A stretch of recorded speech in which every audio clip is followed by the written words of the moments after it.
Jusqu'à 9h, Good Morning Business. Il est 7h23 et on va pouvoir lâcher le volant. Ça y est, un décret autorise les voitures autonomes à circuler en France à partir de septembre de l'an prochain. Et il y a déjà un assureur qui est prêt à vous assurer si vous lâchez le volant et que vous mettez les mains derrière le dos. Yann Artaud, vous êtes directeur de l'innovation et des relations avec les sociétaires pour la Massif. Aussitôt le décret sorti, vous avez décidé de jouer le jeu et donc d'assurer les futurs véhicules autonomes. Oui, alors ça fait un petit moment qu'on travaille sur le sujet avec un certain nombre de partenaires et on suit ce sujet de très près en tant qu'assureur couvrant à peu près 6 millions de véhicules aujourd'hui. Toutes ces évolutions nous intéressent et donc on a décidé effectivement que c'était, si ce véhicule autonome il permettait d'apporter une nouvelle solution aux endroits où il en manque, et ben, on trouvait que c'était une bonne idée, et notamment s'il permettait l'inclusivité, le désengorgement d'un certain nombre d'endroits, le désenclavement des territoires, ça nous paraissait une bonne idée à accompagner. Et Yann Arnaud, expliquez-nous ce que ça change concrètement pour vous, notamment en termes de responsabilité.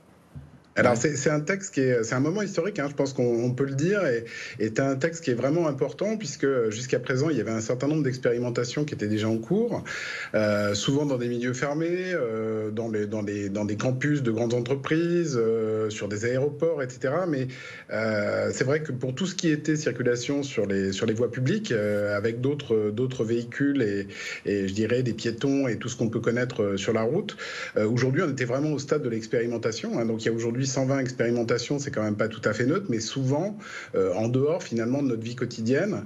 Là, ce que ce décret pose, et c'est extrêmement important, c'est un texte qui modifie le code de la route, donc ça arrive pas très souvent. Il va donner la possibilité à ces véhicules de rouler et de définir très précisément les rôles et responsabilités en fait de chacun des acteurs. Alors vous le savez, il y a des choses qu'on connaît très bien. La responsabilité civile, quand on a un véhicule, elle est obligatoire. Cette assurance donc qui permet de protéger les tiers à la fois au niveau matériel et au niveau corporel. Et puis vous savez que dans le code de la route, il était inscrit qu'on doit rester maître de son véhicule à tout moment. Oui. C'est très paradoxal évidemment avec le véhicule autonome qui à un moment va prendre la main et donc va finalement effectuer tout ce qui sera nécessaire d'effectuer, y compris d'urgence et manœuvres d'évitement.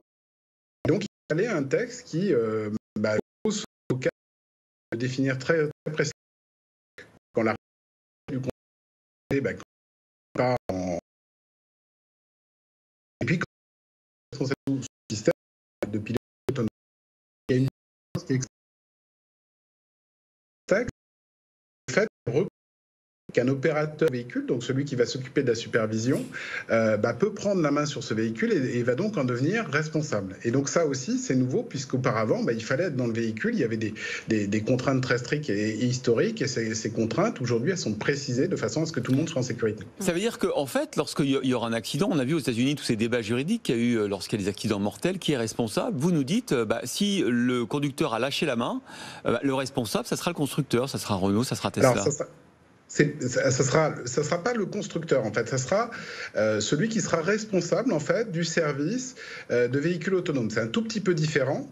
Alors précisons deux trois choses juste pour vraiment être clair et sans rentrer dans la technique. Effectivement, le rôle de l'assureur avec le véhicule autonome finalement il n'est pas changé. Lui il est aux côtés de la victime. Donc ça veut dire que si quelqu'un est renversé, s'il y a quelqu'un qui subit un dommage matériel ou corporel, le rôle de l'assureur il est réaffirmé dans le sens où lui il va s'occuper de la victime, d'accord ? Donc il va faire en sorte, s'il y a un blessé corporel, qu'il puisse bien vivre le reste de sa vie, etc. Et puis après, il y a le phénomène de recours, donc qui est responsable. Et donc, ce qui est précisé dans le texte, c'est que la première responsabilité en cas pour un véhicule autonome, ça va être l'entité qui va organiser ce service et donc qui va devoir prendre toutes les précautions. Et donc, il y a beaucoup de précisions en fait sur comment on obtient l'autorisation, comment on vérifie en permanence que cette opération et ce service de mobilité est sécurisé, etc. Et donc, il y a une autorité donc, qui va se charger de ça.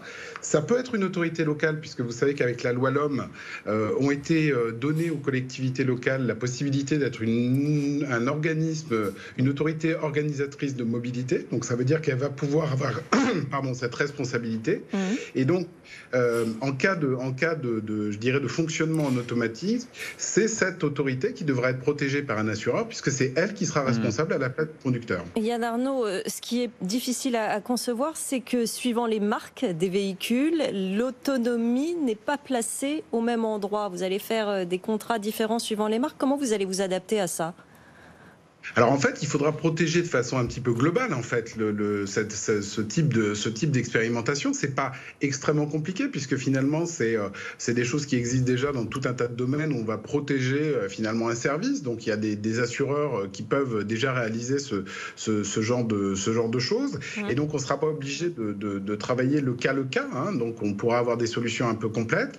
Ce qui est important, c'est que finalement cette autorité qui va organiser le service, elle va s'appuyer sur un certain nombre d'acteurs. Donc il y aura évidemment le fabricant du véhicule ou de la navette, hein, j'insiste beaucoup, puisqu'il y a 2 modèles qui sont en train aujourd'hui qui peuvent émerger autour du véhicule autonome.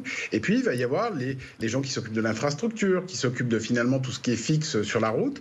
Et donc il va falloir une solution globale en fait pour protéger l'ensemble. Et là où l'assureur interviendra demain comme nouveau métier, c'est pour protéger un petit peu la solution en tant que telle avec des acteurs différents qui seront à l'intérieur. Et donc finalement, qu'il y ait un constructeur différent, c'est pas tellement important, c'est la solution en elle-même qui devrait être. Ça pourrait, pardon de poser cette question à la fin, et vous pourriez y répondre pendant des heures, mais elle est posée notamment par Yuval Noah Harari dans ses livres, Homo Deus notamment. Lorsqu'on devra choisir comme consommateur dans les options de son véhicule autonome, 1, protéger la vie des passagers en cas d'accident, 2, protéger la vie du piéton qui traverse, ce type de problème éthique va se poser avec le véhicule autonome. Oui, alors effectivement, ça fait partie des points qui restent à régler.